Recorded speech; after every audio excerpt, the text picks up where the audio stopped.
Buenas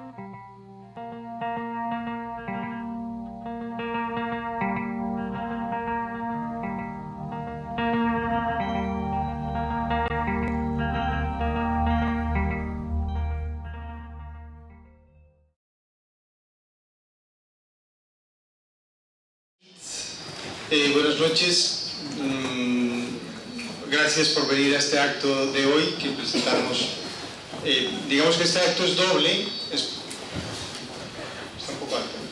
Por una parte es la presencia del profesor Bubrés, que para nosotros nos llena de orgullo, y por otra parte es el primer libro de una nueva editorial que se llama Ediciones del Subsuelo. Yo quiero subrayarlo para que no se pierda el hecho que, además de tener el hecho tan importante de que está con nosotros el profesor Bubrés, estamos dándole la bienvenida a un editor que comienza con este libro, que ya es algo realmente insólito. Para mí personalmente la presencia del profesor Bubrés es muy emotiva, porque cuando yo estudiaba en la universidad ya había trabajado su libro sobre Wittgenstein y me extrañaba mucho que durante los años veía que este libro tan maravilloso no se había traducido al castellano, y que de hecho las obras del profesor se habían traducido poco y mal, alguna en Argentina y algún fragmento suelto, y cuando de pronto me enteré que había un editor que comenzaba con la traducción de un texto de Bubrés, además un texto sobre Karl Kraus, me pareció realmente emocionante. Entonces pues he querido que estuvieran aquí, que no puede ser de otra manera. Yo quiero agradecer, aparte de Adam Kovacs y Sandra Santana y Josep Casals, que nos acompañan y que han aceptado la propuesta con entusiasmo, la colaboración de dos personas que no están. Una es Thierry Discépolo de Ediciones Agón, que también sin su ayuda hubiera sido imposible organizar el acto, y a las personas del CNL en Francia que nos ayudan a financiar un poco la actividad. Sin más, bueno, reitero el agradecimiento y os dejo con Xavi Gras, que os explicará un poco cómo lo llevaremos. Je vous remercie. Vous me posez une question qu'on m'a souvent posée.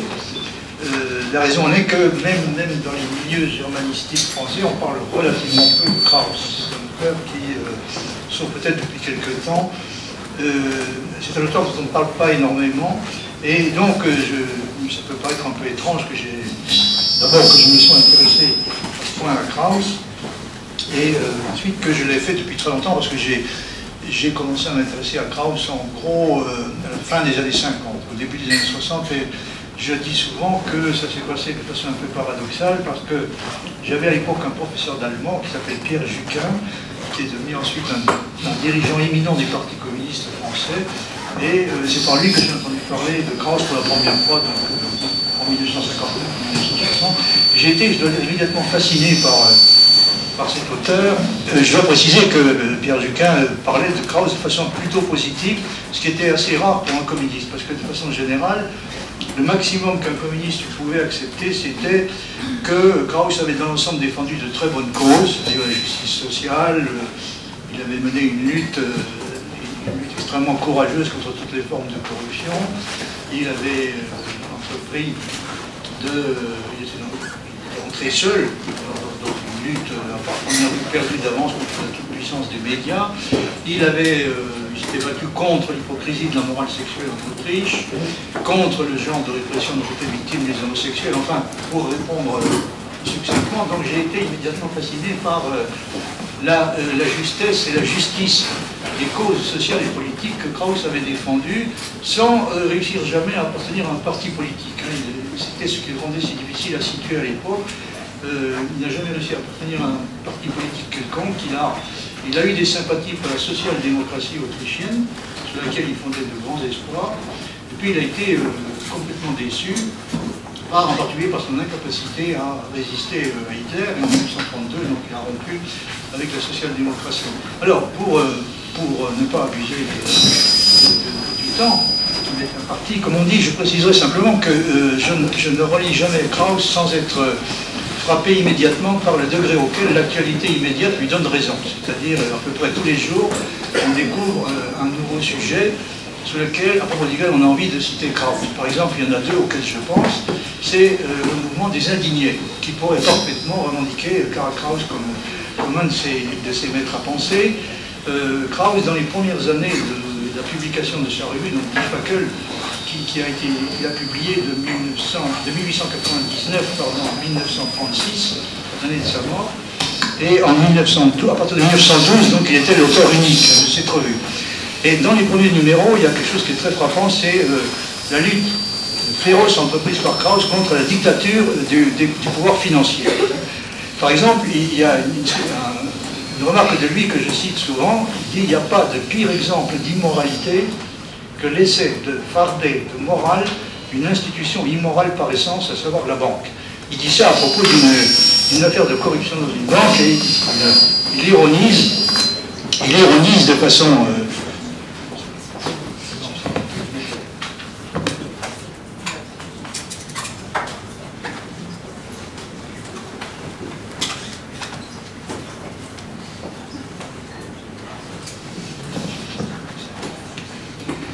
Donc, j'étais en train de dire que Krauss fait partie de ceux qui n'auraient jamais pu être victimes un seul instant de cette espèce d'illusion qui a fait que, quand la crise dans laquelle nous sommes enfoncés de plus en plus a commencé, un certain nombre de dirigeants politiques, dont le président de la République française, ont annoncé solennellement qu'on allait moraliser le système financier. Alors ça, c'est le genre de farierole, évidemment, qu'il n'aurait pas fallu essayer de raconter à Krauss. Et il a dit aussi, à propos de ce qu'on appelait déjà la démocratisation du marché financier, il a dit la démocratisation du marché financier, ça consiste dans le fait que les gens ordinaires ont maintenant le droit de se laisser dépouiller librement par les matadors de la finance, qui est une chose dont nous voyons à peu près chaque jour les illustrations.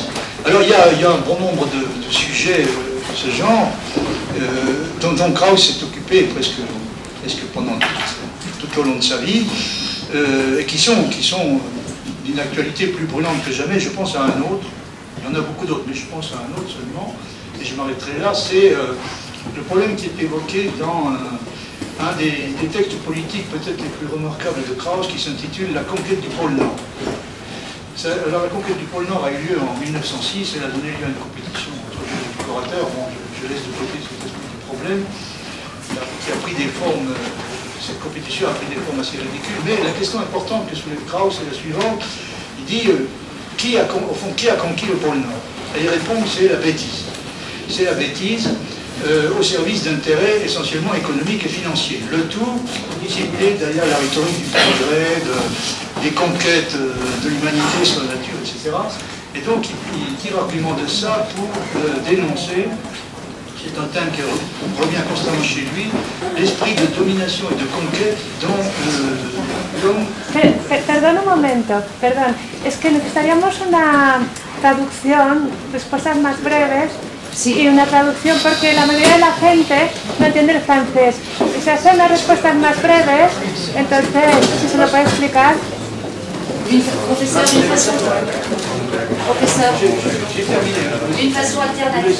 Simplement dire que le problème un problème des étudiants, sur les Krauss de 1906, est un mot à l'ordre du jour.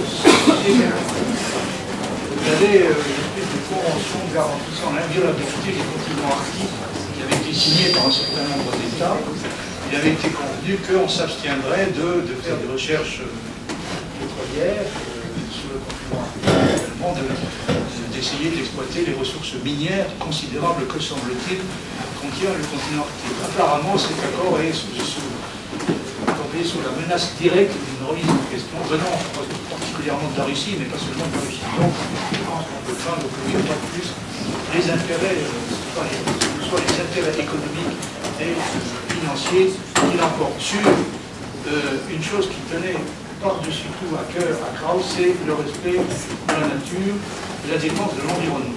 Krauss est entre autres choses l'un des précurseurs de la pensée écologique. Je vais m'arrêter là, je vous prie de m'excuser.